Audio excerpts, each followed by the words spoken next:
readers. It is our third week of our reading program, and I am so glad I get to be here with you today. I am Princess Nana, and I'm going to read you a story about Princess and the Pizza.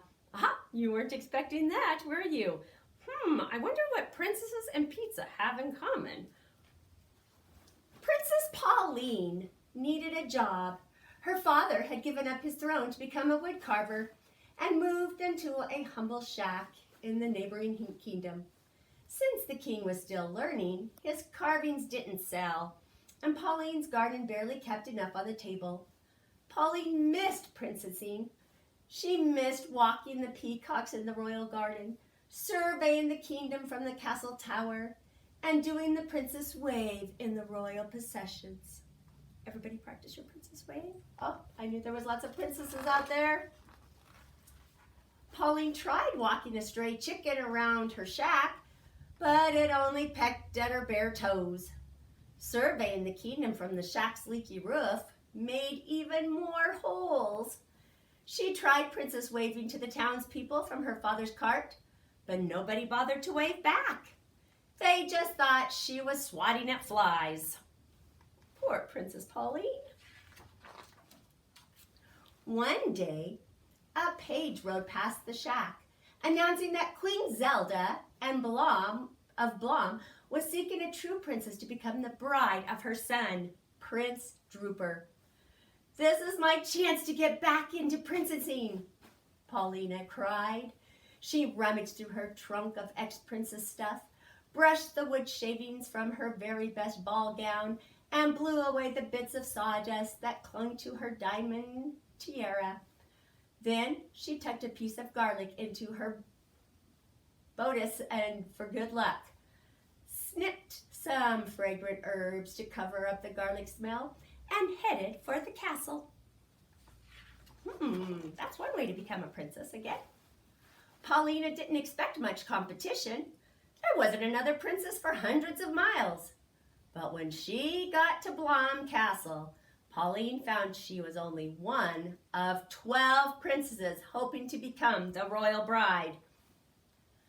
When she looked into her assigned room, Pauline saw her bed piled up with 16 mattresses. "Oh, for Pete's sake!" The old princess in a pea trick. That's so once upon a time. Naturally, Paulina didn't sleep all night because she felt the lumpy pea through all of those mattresses. You know that story. If not, check it out. It's a good story. Oh, sorry, my friends. There we go. When the 12 princesses gathered in their throne room the next morning, the 7 who looked bright-eyed were sent home. Now only Paulina and the other sleepy princesses remained. First, they were made to write essays entitled, "Why I Want to Have the Gracious and Gorgeous, Exquisitely Beautiful Queen Zelda for my mother-in-law." Prince Drooper and Queen Zelda finally appeared at the balcony. Queen Zelda did all the talking. "Congratulations, ladies. You have written some lovely essays, which I will keep in my scrapbook, and you all have passed the mattress test. But to make absolutely sure you are of royal blood, there is a second test. Only a true princess can wear these glass slippers." "For Pete's sake, you never heard of the sneakers?" Paulina asked. Queen Zelda gave Paulina a sharp look.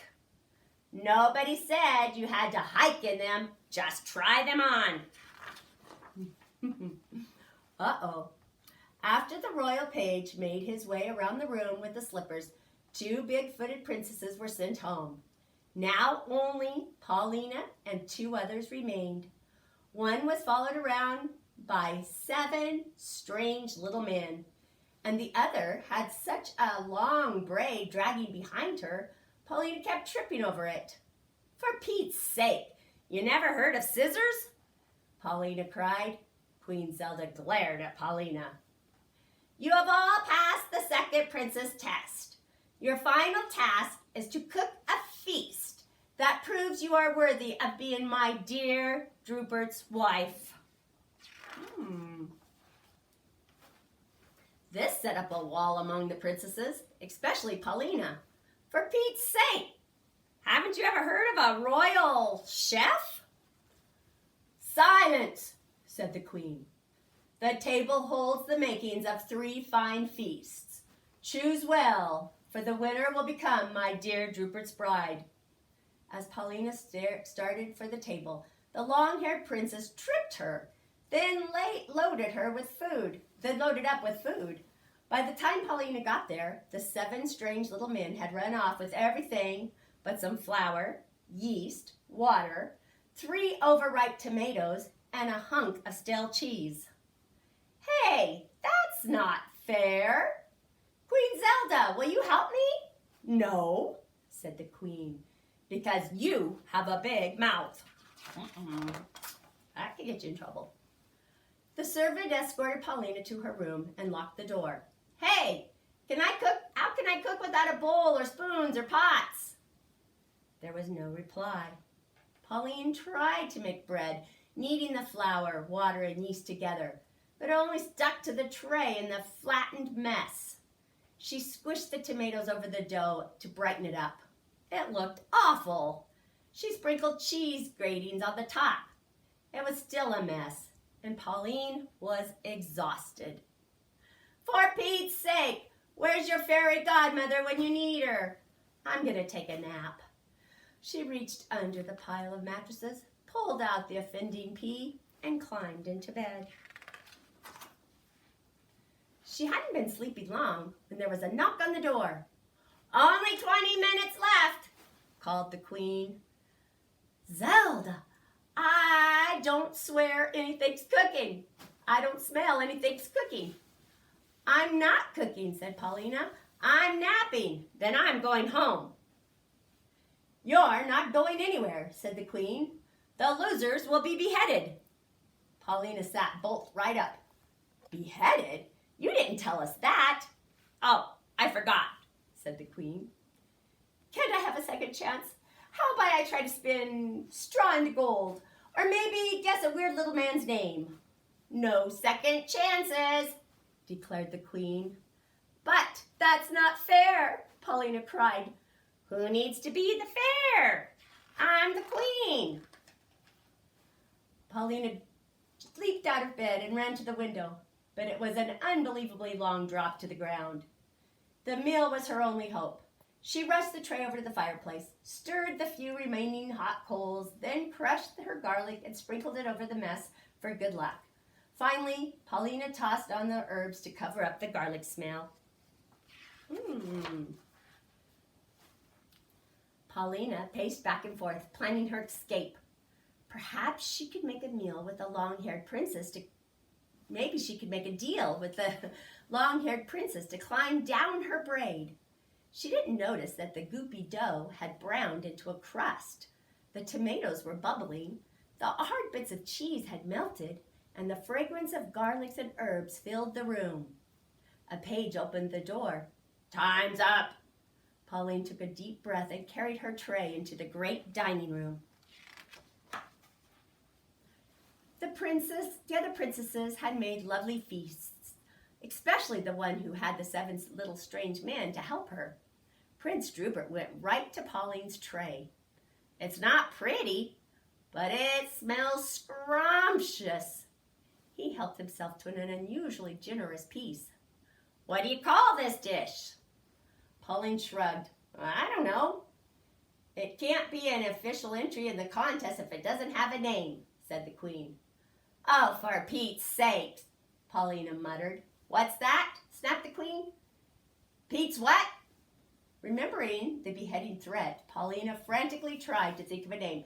It's pizza. Pizza? The queen took a big bite. Odd name, but it is tasty. And the winner is Paulina's Pizza. You mean I won't be beheaded? I was only kidding about the beheading, said the queen. Then I was only kidding about wanting to marry Prince Drupert. Who needs him? I have other plans. Will you leave your recipe? Asked the queen. No way, said Paulina. It's just become a family secret. She headed for the door. I like you best, whined the queen, following close behind. Oh, for Pete's sake, muttered Paulina as she stumped across the drawbridge.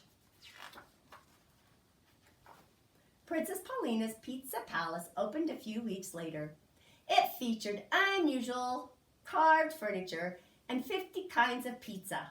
Every Thursday on the royal chef's night off, Queen Zelda and Prince Drupert came to Paulina's for popcorn pineapple pizza. There is a tongue twister.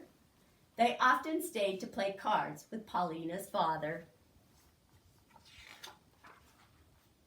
From then on, whenever Paulina drove her pizza delivery cart through town, doing the princess wave, everybody waved back and ran after her, asking about the day's specials. Life was good. Paulina was grateful not to have Queen Zelda for a mother-in-law, but she still worried about one little thing. What do you think it is? What's the one little thing? She worried about getting Queen Zelda as her stepmother. Ooh, that would be interesting. For Pete's sakes, oh my goodness gracious. All right, my friends, that story was The Princess and the Pizza by Mary Jane and Herm Hawk. I hope that you liked that. It's at the library, so if you'd like to read it again, come check it out.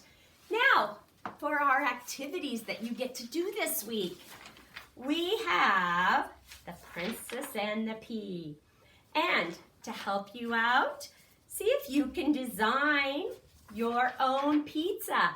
Maybe you could come up with a fun name like popcorn pineapple pizza. What would you put on your pizza if you got to create your own pizza? I bet we'd have some really fun ones. Here's a really cool coloring page that you could do. You might also try and do a little math. You could do some fractions with your pizza. That would be fun. But the funnest of all is to make mini sugar cookie pizza, fruit pizza. You can make regular pizza, but this is fruit pizza, and there's lots of different ways you could do this. You could follow this recipe where you add a cup of sugar, or a cup of butter, 1 1/4 cups of sugar, 2 eggs, a teaspoon of vanilla, and 4 cups of flour. You could cook those for 8 to 10 minutes at 375 degrees and make your cookies. If you don't have all of those things that you want to make with it, you could get some cookie dough and cut those out and put those on your plate and cook them. And then once you have your cookie done, so here's my cookie, it's all done, I'm ready. You could use some yogurt to spread on top of your cookie, kind of as the tomato sauce, or so it helps hold your fruit on there. Or you could use some cream cheese. I like the blueberry cream cheese. That way I'm getting even more flavor on my cookie pizza. You might even use a little whipped cream if your parents are really into wanting you to have some sugar. Then, after you get your flavoring that you're going to put on top, you take your fruits. I like to put strawberries and blueberries on top of mine. And I could even put a few bananas. My bananas are having a little rough. We'll leave the bananas in there. And my strawberries. And then you get the fun part. You get to eat it. Mmm. Mmm, mmm, mmm. Mmm. Mmm, mmm. I'm so glad Paulina made pizza. And we get to make it very special. So, have fun this week. Do lots of reading. And let us know what kind of pizza you would make.